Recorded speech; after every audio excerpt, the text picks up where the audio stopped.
Thank you for joining. The aim of this short session is to talk about communicating during times of uncertainty. Well, as you all know, during times of change, you can never communicate enough. And I'm sure that that's what you've been doing, and as a result have earned the trust of your employees and your clients.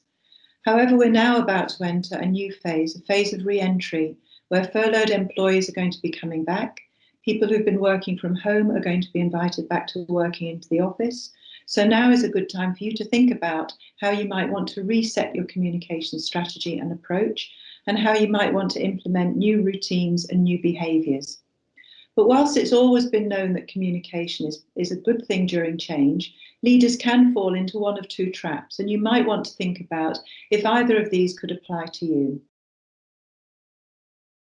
The first is that the leader hides away. They don't communicate, they put their head down, and they're waiting for the perfect facts or all the details to be available.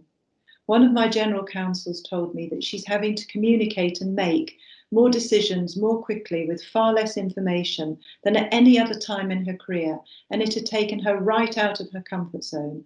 But she knows that it's the right thing to do, because in the absence of regular communication, the rumour mill takes over. The second trap is that the leader tries to be too positive. They put a positive spin on everything. They sugarcoat the truth. They shy away from the difficult reality. And leaders can lose credibility as a result of that. One of my clients said in her previous organisation, every meeting and every call was positive with a lot of backslapping. We've had another great month. And that was because they were frightened of confronting some of the realities of what was really happening. So I'm now going to give you 3 strategies which have been proven to help during times of crisis. And I'd ask you to think about how often you can apply them to how many people, because they're really going to help during these times of change.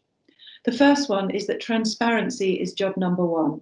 This is a phrase taken from a previous crisis. And what it means is that the role of the leader is to step up, to show up, and to be authentic, to be open and to be honest, to say what you do know and what you don't know, to say what you can tell people and what you can't tell people, to tell them when you will be able to release the information, because this is part of being truthful and it builds your credibility as a result. This also means you need to confront the brutal truth with kindness. All of your employees and all of your clients are going to be glued to their screens. We're all listening to what's happening. They know what's going on. So if you know that not everybody can return to work, if you know you're going to be asked to look at your cost model, if you know you're going to be asked to look at resourcing, if redundancies are a possibility, you need to tell people these are part of the decision-making process, and that as soon as a decision has been made, then it will be communicated to them. You'll build trust as a result of that openness. The second skill, the second principle I want to give you is that speed is your friend and perfection is your enemy. Don't wait until a perfect fact pattern emerges. Tell people quickly. These are the plans, these are the priorities, these are the objectives today, tomorrow, and next week. And then when things change, communicate that change quickly. It's not indecisive or inconsistent for you to change your mind or to change direction. What it tells people is that you as a leader are looking ahead, you're keeping an eye on things, you're anticipating and you're acting accordingly. The third one then is to remember that communication is two-way.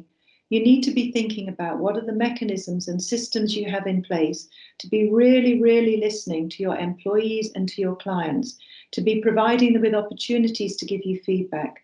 Remember, feedback was the key to agility and change in all previous crises.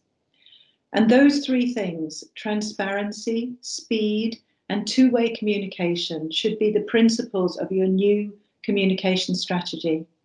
And I was listening to a conference and they had the chief executive of Nike and the chief executive of UPS. And they were asked, in your experience, what are the skills or attributes of leadership, not just today, but in your general experience? And they said 2 things, listening and authenticity. So think about how you're going to apply them in your communication strategy going forward.